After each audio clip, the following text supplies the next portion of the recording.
right, let's start. So first of all, I hope you've been enjoying the class so far, and thank you for filling out the survey. So we got some very useful and interesting feedback. One of the feedback is my impression. I haven't got a chance to talk to my co-lecturers or colleagues yet. But I read some comments. You were saying that some of the problem sets are quite hard. Right? The math part may be a bit more difficult than the lectures. So I'm thinking, so this is really the application lectures, and from now on, after 3 more lectures by Single, it will be essentially the remainder of all applications. The original point of having a class is really to show you how math is applied, to show you those cases in different markets, different strategies, and in real industry. So I'm trying to think, how do I give today's lecture with the right balance? And this is after all the math class. Should I give you more math, or should you had enough math? It sounded like from the survey you probably had enough math, so I'll probably want to focus a bit more on the application side. And from the survey also seems like most of you enjoyed or wanted to listen to more on the application side. So anyway, as you've already learned from Peter's lecture, the so-called modern portfolio theory. And it's actually not that modern anymore, but it's still called modern portfolio theory. So you probably wonder, in the real world, how actually we use it. Do we follow those steps? Do we do those calculations? And so today I'd like to share with you my experience on that, both in the past, a different area, and today probably more focused on the buy side. Oh, come on in. Yeah. Actually, these are my colleagues from Harvard management, so so they will be able to ask me really tough questions. So anyway, so how I'm going to start this class? You wonder why I handed out each of you a page. So does everyone have a blank page by now? Yeah. Actually, yep. Pass to, yeah. So I want every one of you use that blank page to construct a portfolio. Okay. So you say, "Wow, I haven't done this before." That's fine. Do it totally from your intuition, from your knowledge base as of now. So what I want you to do is to break down the 100% of what you want to have in your portfolio. Okay. You said, "Give me choices." No, I'm not going to give you choices. You think about whatever you like to put on. Wide open, right? And I don't even ask you the goal or the criteria, based on what you want to do. And so totally free thinking, and but I want you to do it in 5 minutes. So don't overthink it, and hand it back to me. Okay. So that's really the first part. I want you to show intuitively how you can construct a portfolio. Okay. So what does a portfolio mean? Okay, that I have to explain to you. Let's say for undergraduates here, so your parents give you some allowance. You managed to save $1,000 on the side.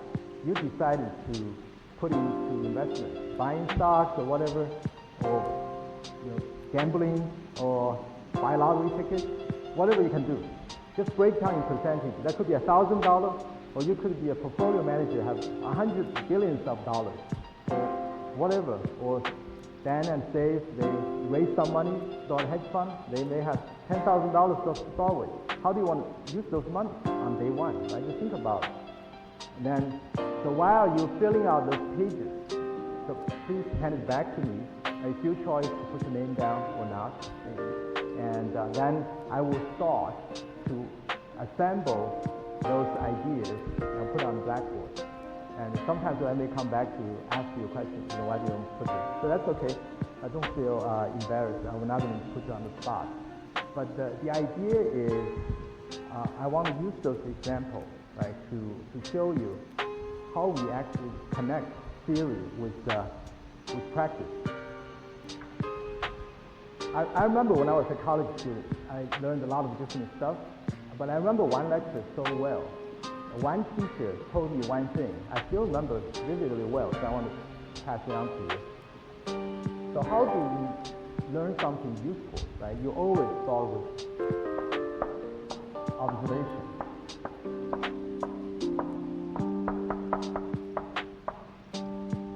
So that's kind of the physics side. You collect the data, you ask a lot of questions, try to find out patterns.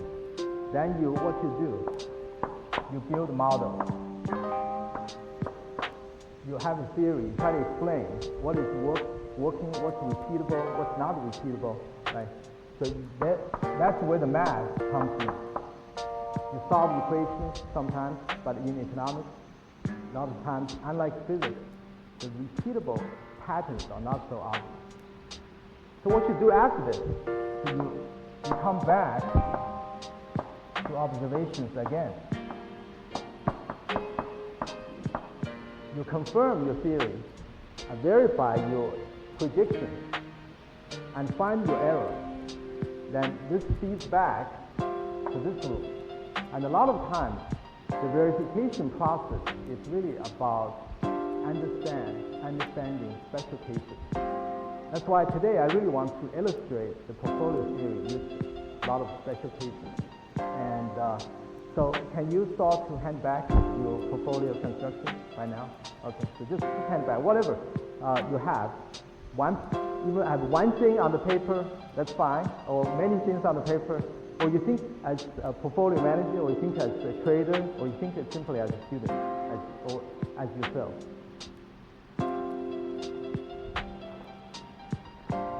All right, so I'm getting things back. I will start to write on the blackboard, and you can finish what you started.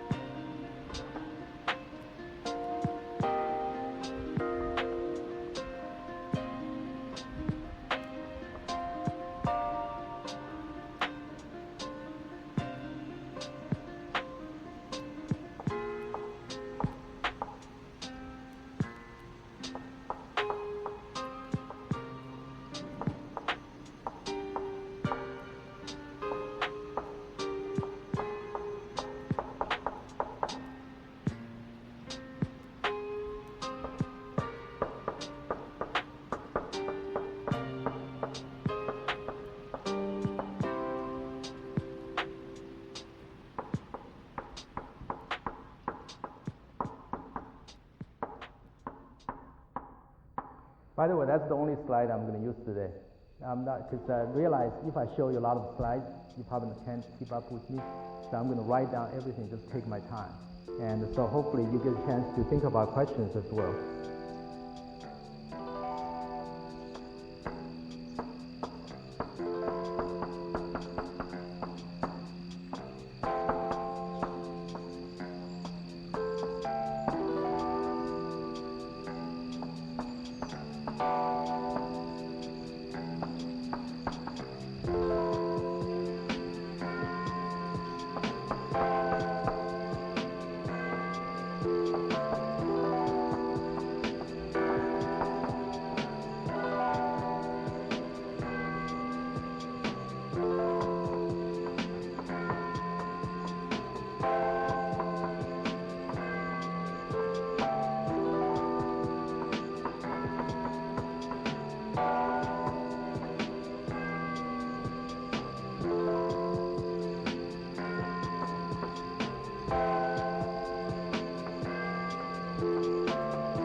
have a quick look to see if I missed any.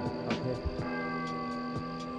Wow, very interesting. So I have to say, so some people have high conviction, 100% in one of those.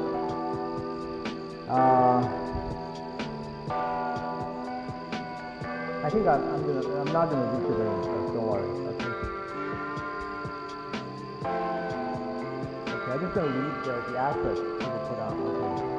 So small cap, equity, bonds, real estate, commodities, those who are there.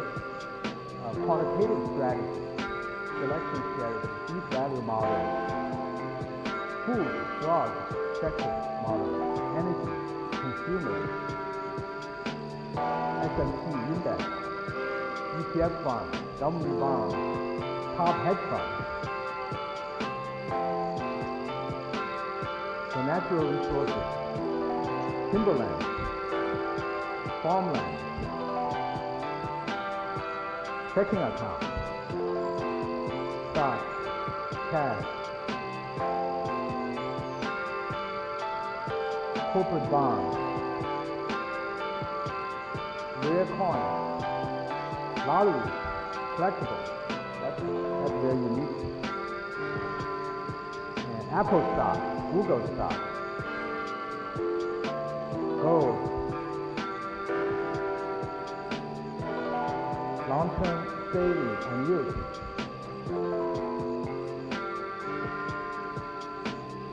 Yahoo, Morgan Stanley stock. I like that. Okay. Family trust. Okay, I think that's pretty much covered. Okay, so I would say that list is more or less true. So after we've done this, when you are doing this, what kind of questions do you mind?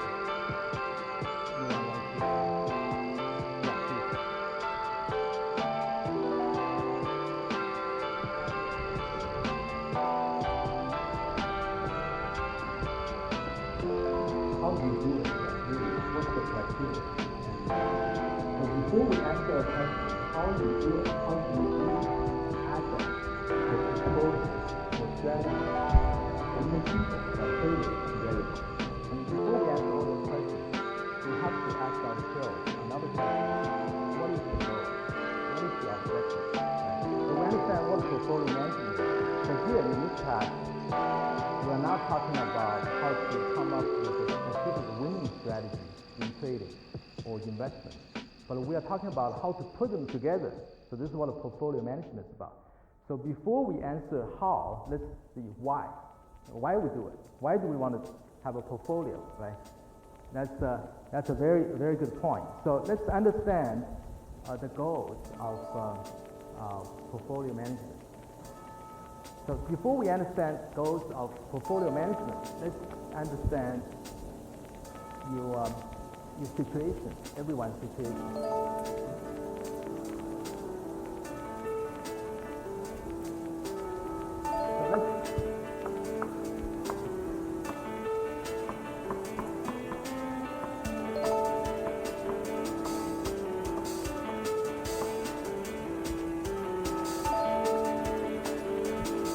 So let's look at this chart. So I'm going to plot your spending as a function of your age. So when you are age 0 to age of 100, so everyone's spending pattern is different. And I'm not going to tell you this is the spending pattern. So obviously, when kids are young, they probably don't have a lot of hobbies or obligations, but they have some basic needs. All your parents have to pay and then you have college. Then you have marriage, you have kids, you buy a house, buy a car, pay back student loans. You have long-term spending. Then you go on vacation, you buy investment, you have more spending coming up. But those to a certain point, you will take it down. Right? You're not going to keep going further. That's your spending curve. And the other curve, you think about it, what's your income? What's your earnings?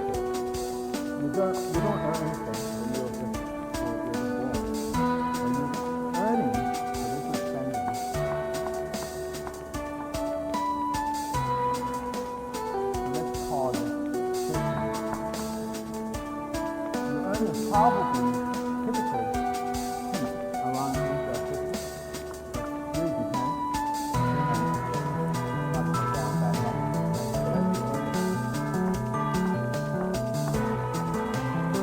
And do they always match well? They don't. How do you make up the difference? You both have fun and the investment of time.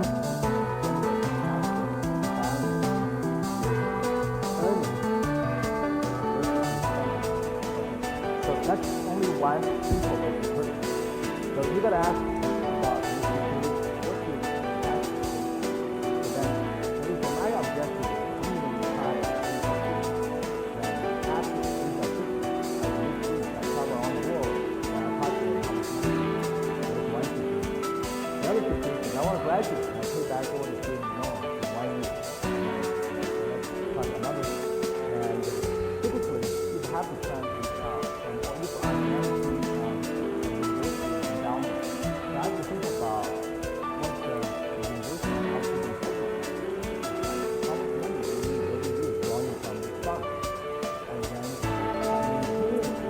protecting the total fund, basically perpetual that ongoing and keep growing. You have to do more contributions, but at the same time generate more investment into your pension fund.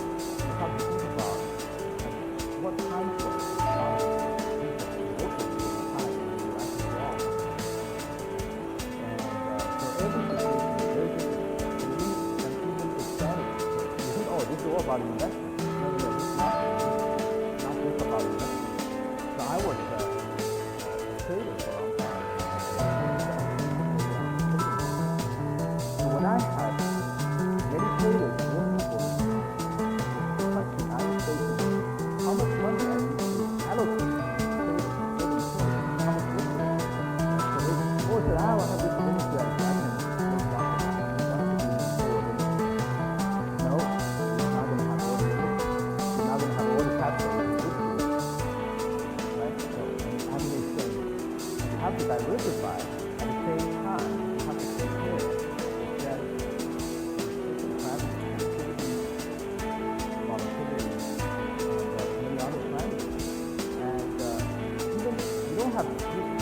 Not mentioned, let's say, so Dan saved, Martin, and Andy, so they saw it. So each of them has great strategy. So Dan has 5, Andy has 4, so they all together have good strategy. So they raise different amount of money, or they just pull together their savings. But how do you decide which strategy to put your money in? That's on day one. So those questions are very practical. So that's all. So you understand your goals, then you're really not clear on how much risk. So let's come back to that. So what is risk? Like here is risk is actually not very well defined. So in the modern portfolio theory, we typically talk about risk, standard deviation. So today, I'm going to start with that concept, but then try to understand it why. Stay with that concept for now.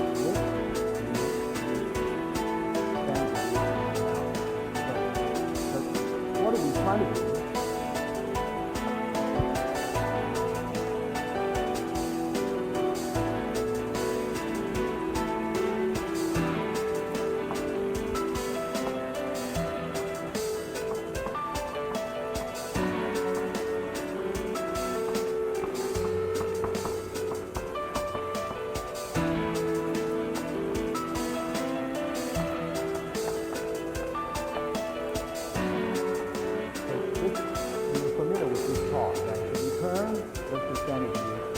Standard deviation is not going to go negative, so we stop at the return 10. And I'm going to reveal one formula before I go into it. I think it's useful to reveal what previously you learned. So let's say you have, I'm going to also clarify the notation as well so you don't get confused. So let's say,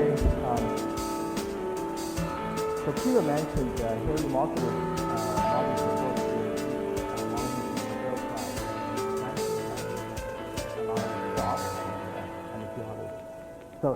it's a very elegant piece of work. And today I was trying to give you some special cases to help you understand that.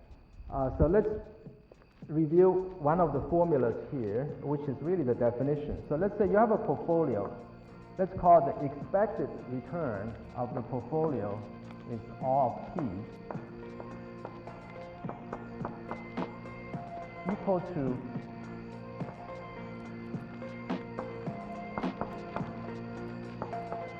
the sum, a weighted sum of all the expected returns of assets.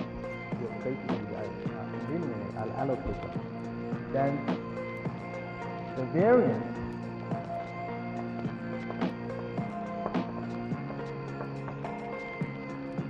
let's just look at the variance. Sigma C squared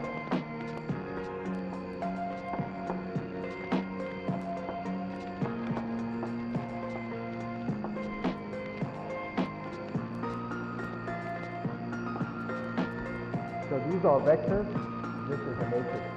The one in the sigma in the middle is the covariance. Okay, that's all you need to know about math at this point.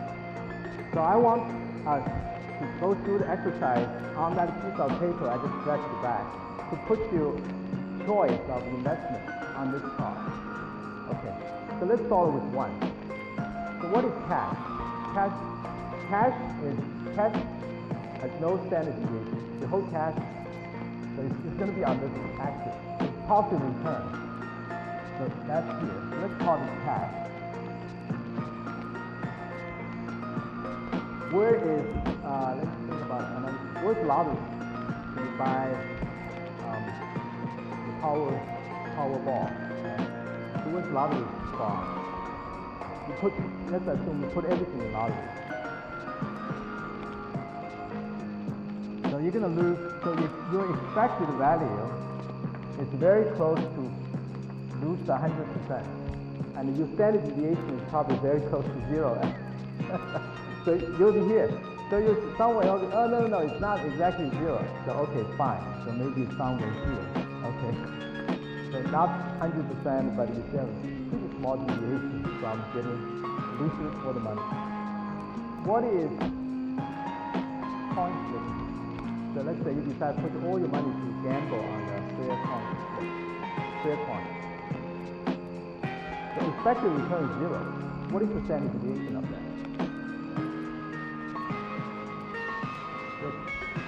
So 100%.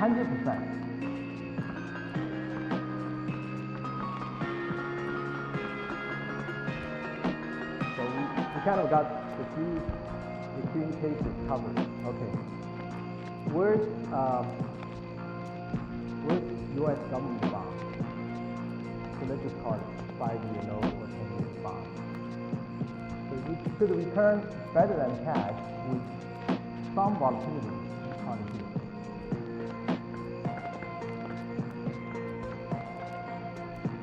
What is investing in sort of venture capital fund? Right. Pretty up there, right? So you probably get still very high return, but you can lose all your money. So probably somewhere here.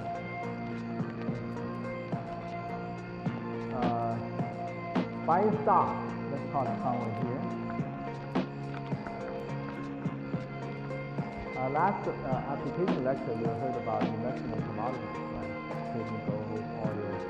So that has higher volatility, but sometimes higher return. Let's call it commodities. And the ETF is typically lower than single stock volatility. So something like index fund here. Are there any other choices you'd like to put on the map?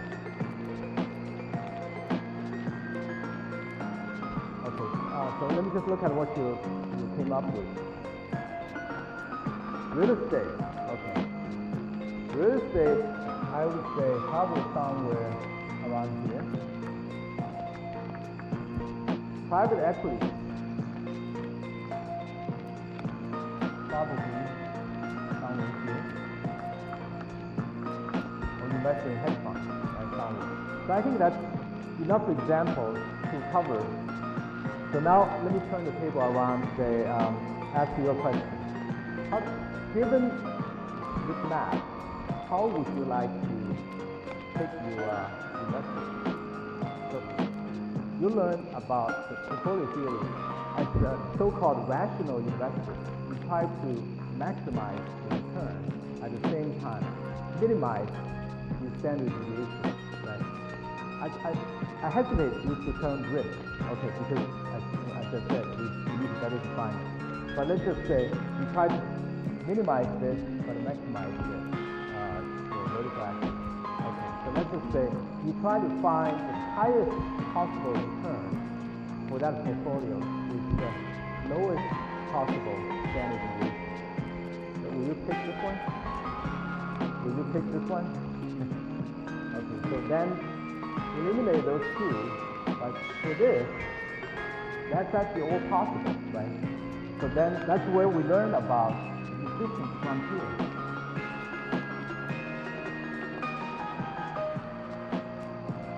So what is the efficient frontier? It's really the possible combination of those investments. You can push out to the boundary that you can no longer find another combination given the same standard deviation. You no longer you can find a higher return, so you reach the boundary. And same is true that for the same return, you can no longer minimize your standard deviation by finding another combination. Okay, so that's called efficient frontier.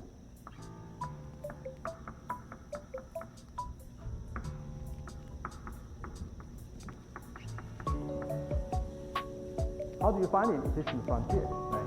That's what essentially those work were done and got the Nobel Prize. Obviously, it's more than that, but you get the flavor from the previous lecture. So what I'm going to do today is really review all these to the special case of two assets. Then we can really derive probable intuition from that.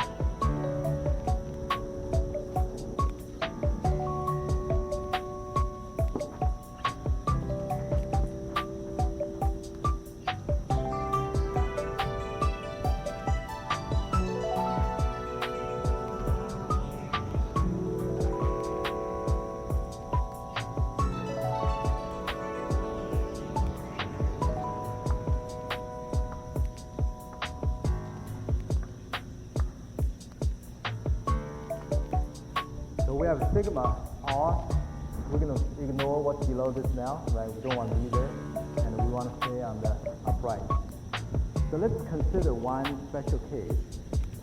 So again, for that, let's write out for the two assets. So what is R of t?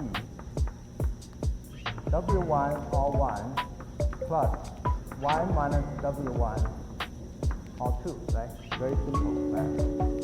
And what is sigma t? So the standard deviation of the portfolio, or the variance of that, which is the square, we know that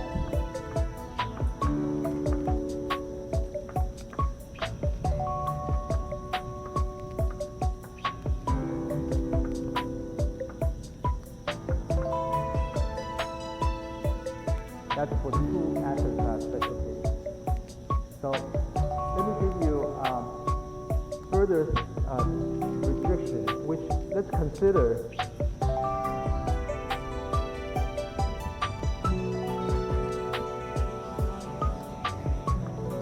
R1 equals to R2. Again, here it is expected return. I'm simplifying some of the notation. And sigma 1 equals to 0. And sigma 2 not equal to 0. What is wrong? What is the correlation? 0, right? Because you have no volatility on it. Okay. So what is so what's that? It's really undefined here. Yeah. Yeah. Yeah, that's right. Okay, so let's look at this. So you have sigma 2 here. Sigma 1 is 0. And you have R1 all 2. What is all of T? It's all, right? So, because the weighting doesn't matter. So it's going to, it's going to be fall along this line. So here is when weight 1 equals to 0, so you weigh everything on the second asset. Here, you weigh the first asset 100%. So you'll have a possible combination along these lines, along this flat line. Very simple, right? So I'd like to solve with really simple cases. So what if sigma 1 also is not 0, but sigma 1 equals to sigma 2, and further I impose the correlation to be 0. Okay? What is this line look at? So I have sigma 2 equals to sigma 1. And all 1 still equals to all 2. So all 2 still equal to all 1 or all 2, right? What does this line look like?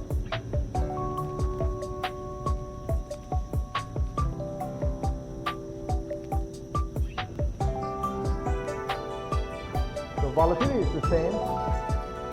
Return is also the same on each of the asset class. You have 2 strategies or 2 instruments. They are zeroly correlated.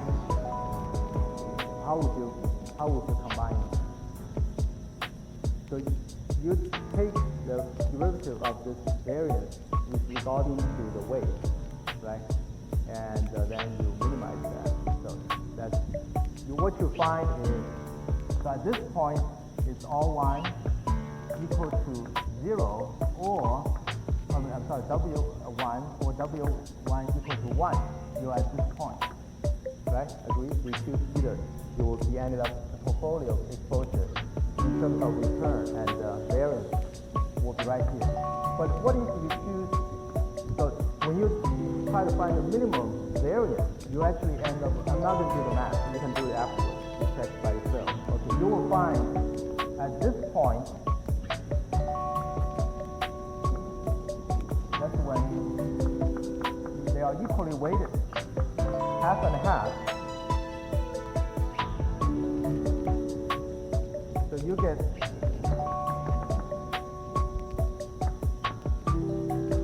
square root of that. So you actually have a significant reduction of the variance of the portfolio by choosing half and half, zero correlated portfolio.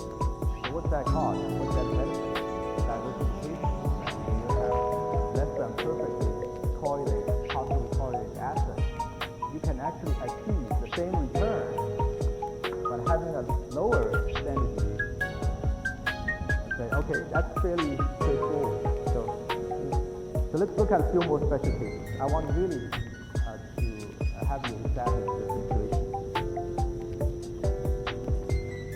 So let's think about what if, in the same example, what if rho equals to 1, perfectly correlated?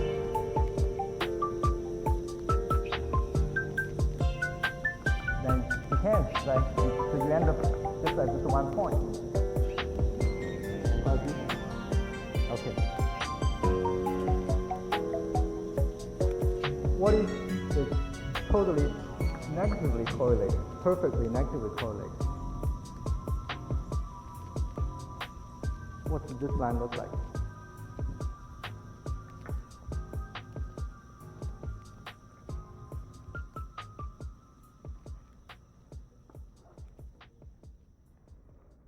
Right?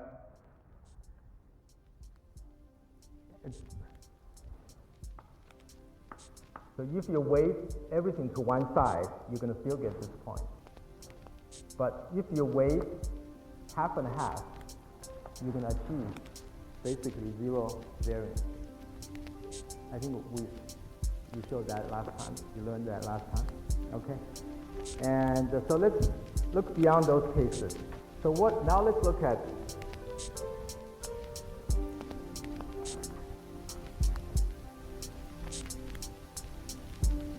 so all 1 that's not equal to all 2 anymore.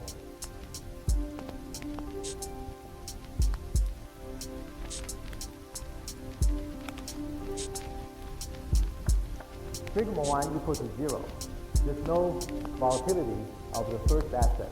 So that's cash. Okay. So that's riskless asset in the first one. So let's even call it R1 is less than R2. So that's right?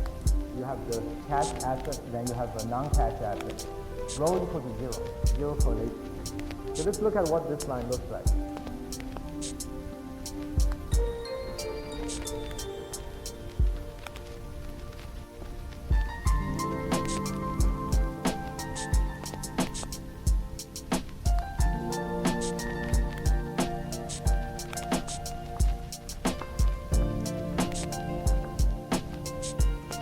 R1, R2, sigma 2 is when you weight asset 2 100%,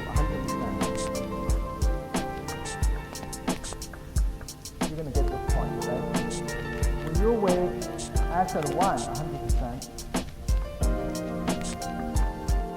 you're going to get this point, right? So what's in the middle of your return as a function of variance? Can someone guess?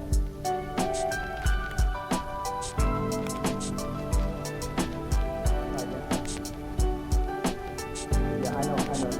Thank you. Are there any other answers?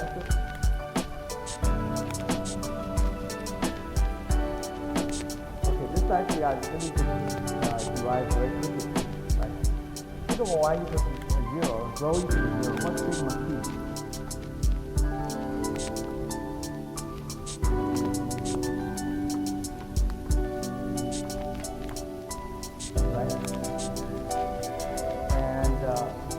Sigma p is essentially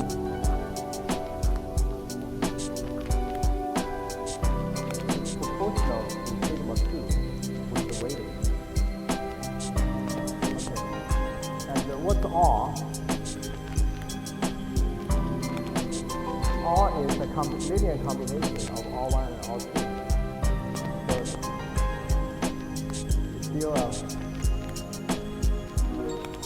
still linear.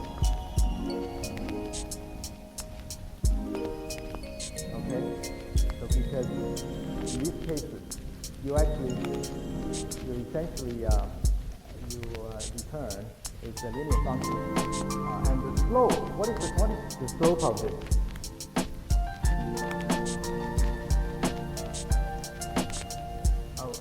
Let's wait on the slope, so we can come back to this. Because this actually relates back to the so-called capital market line or capital allocation line. Last time we talked about the efficient fund tool. That's when we have no riskless assets in the portfolio. Right? So when you add on cash, then you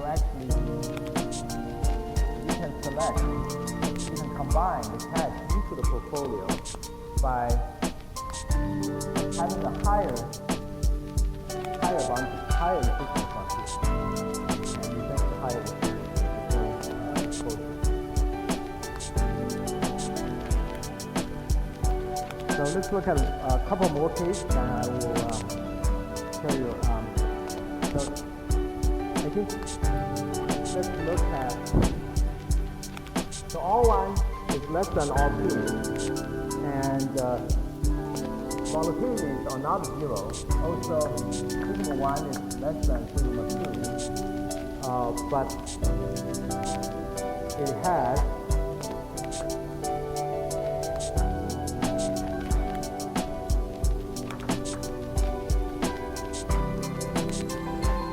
a negative correlation of 1. So you have asset 1, asset 2, and as we know, when you pick half and half, you get 0. So this is the quadratic function. You can verify and prove it later. And what if when rho equals to 0,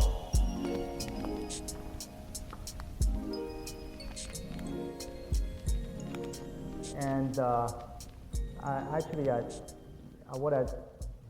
so sigma 1 should be here, okay? So when rho equal to 0, this no longer goes to the variance can no longer be minimized to 0. So this is your efficient frontier, this part.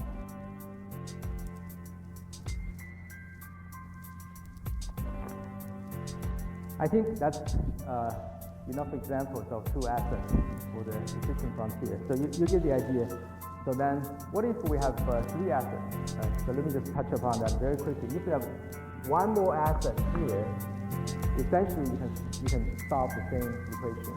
And when the special case, we can verify afterwards if all the volatilities are equal and zero correlation among the assets. We're going to be able to minimize sigma c equal to 1 over the square root of c sigma 1. So it seems pretty neat, right? The math is not hard and straightforward, but it gives you the idea how to answer your question, how to select when you have solved it. So why two assets are so important? What's the implication in practice? It's actually a very popular combination. A lot of the asset managers, they simply benchmark to bonds versus equity.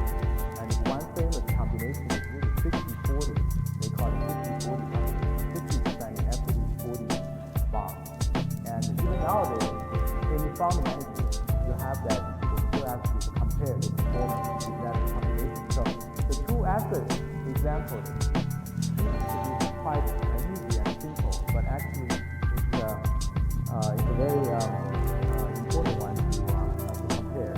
And that will lead me to get into the risk parity discussion. But before I get to risk parity discussion, I want to reveal the concept of beta and stop rate.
So that's so your portfolio return. This is your benchmark return, RF, expected return. This is RF is the risk-free return, essentially cash return, and alpha is what you can generate additionally. So let's not worry about this small other terms, or not necessarily small, but for the simplicity, we reveal that. That's the beta. What is the stop ratio?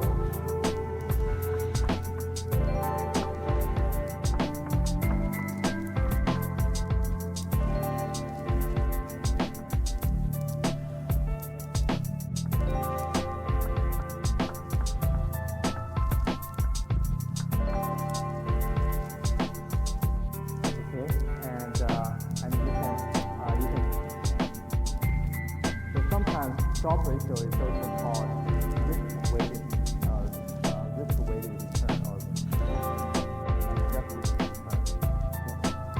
And how many of you have heard Kelly's formula? So Kelly's formula basically gives you that when you have, let's say, in the gambling example, you know your winning probability.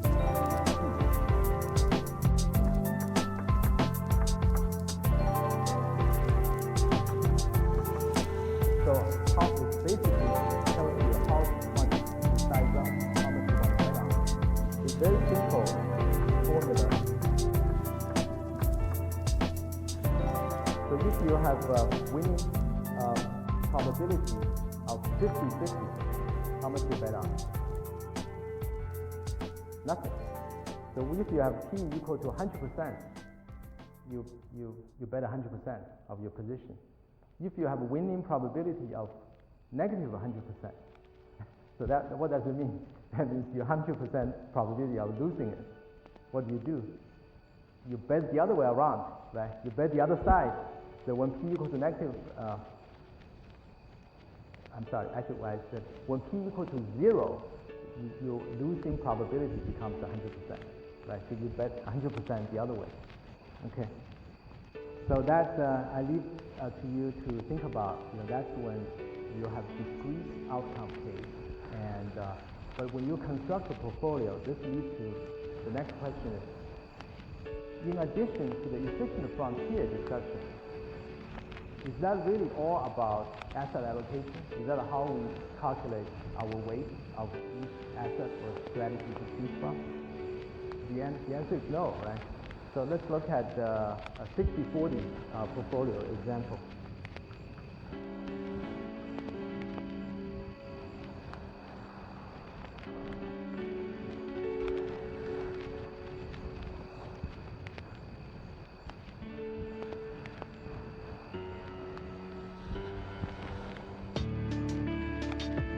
So again, two assets. Stock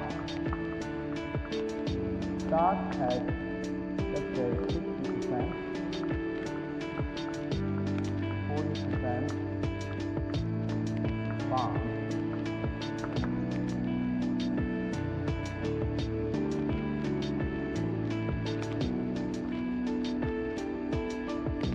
So on this,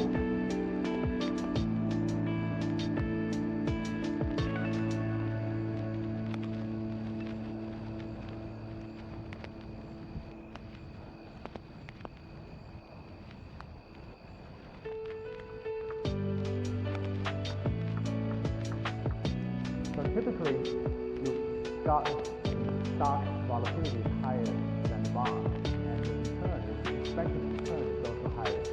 So your 60-40 combination is likely to fall on a higher return and a higher standard deviation part of the frontier.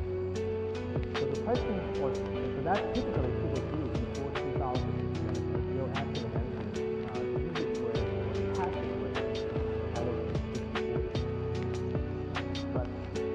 After 2000, what happened was when after the equity market peaked and the bonds continued rally as first movement, cutting the trade, and before the Y2K in the year 2000, you think it's kind of funny. At that time, everybody worried about the year 2000 coming up. What the computers going to stop working because all the software will not prepared for crossing this millennium event. They had to cut interest rates to this event. But actually, nothing happened, so everything was okay. But then left the market with plenty of cash and also after the tech bubble burst. So that was a good portfolio, but then obviously 2008, the equity market crashed. The bond market, the government bond, high-grade market, completely rallied. And so that made people question that is this 60-40 allocation of assets simply by market value the optimal way of doing it, even though you're falling on efficient frontier. But how do you compare different points? Is that a simple choice of your objective situation, or is there actually another way to optimize it? So that's where the risk parity concept was really. The concept has been around, but the term was really coined in 2005, so quite recently by a guy named Patrick Chen. He basically said, okay, instead of allocating 60-40 based on market value, why shouldn't we consider allocating risk? Instead of targeting return, targeting asset amount, let's think about a case where we can have equal weighting of risk between the two assets. Because risk parity really means equal risk weighting rather than equal market exposure. And then the further step he took was, he said, okay, so this actually, okay, is the equal risk. So you have lower return and the lower risk, the lower standardization. But sometimes people really want a higher return, right? How do you satisfy both? Higher return and lower risk. Is there a free lunch to our system? There is, actually. Not quite free, but it's the closest thing. You probably heard this phrase many times. The closest thing to investment of free lunch is diversification. And so he's using a leverage here as well. So, but let me talk about this more about diversification. Give you a couple of more examples. That phrase about free lunch and diversification was actually from marketing. Okay, but anyway, so let me give you another simple example. Okay, so let's consider two assets, A and B. In year one, A goes up to basically double, and year two goes down 50%. So where does it end up?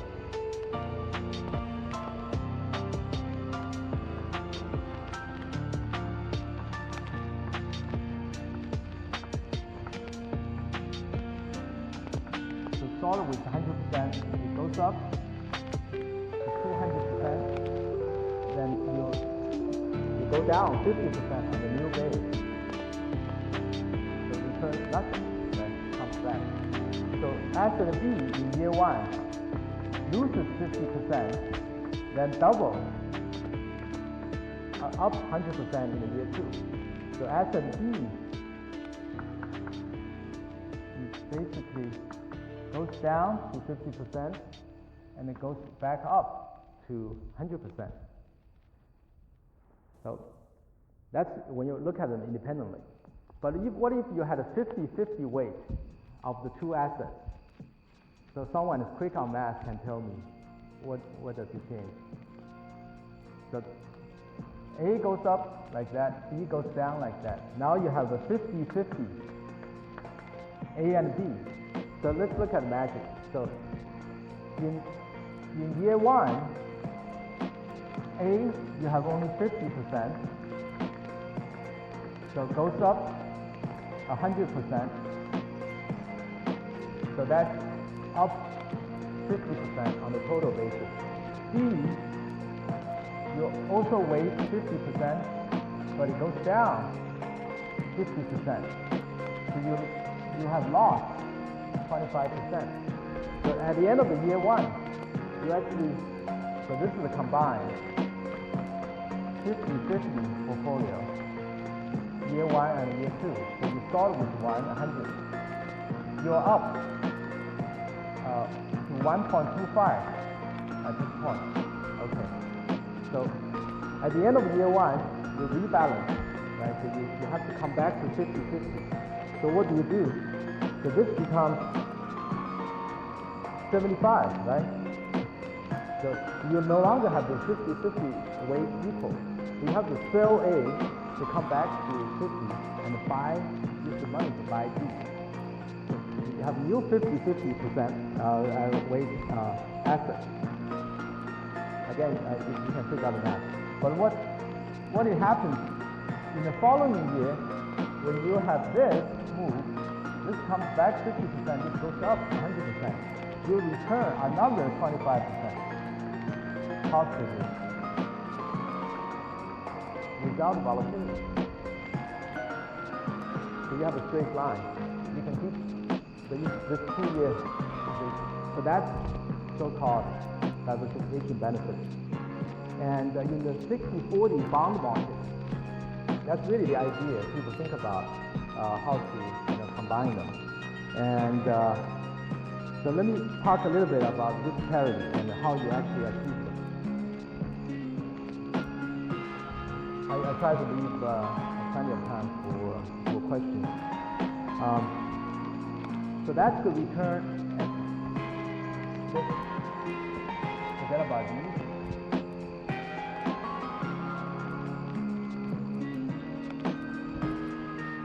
So let's use cash here. Okay. So the previous example I gave you, when you have two assets, one is cash, all one. The other is not. The other has a volatility, sigma 2. You have this point, right? So, and I said, what's in between is a straight line. That's your asset allocation, different combination. Did it occur to you, why can't we go beyond this point? So this point is when we weight W2 equal to 1, W1 equal to 0. Right? That's when you weight everything into the asset 2. What if you go beyond that? What does that mean? So, okay. So let's say, can we have W1 equal to minus 1, W2 equal to plus 2? So they still add up to 100%. But what negative 1 is? Borrow, right? So you went short cash, 100%. You borrow money, you borrow 100% of cash, then put it into to buy equity or whatever, risky assets too. So you have plus 2 minus 1. What does the return look like when you do this? All P equal to W1 all 1 plus W2 all 2. So minus all 1 plus 2 all 2. That's your return. It's this point here. What's your variance look like?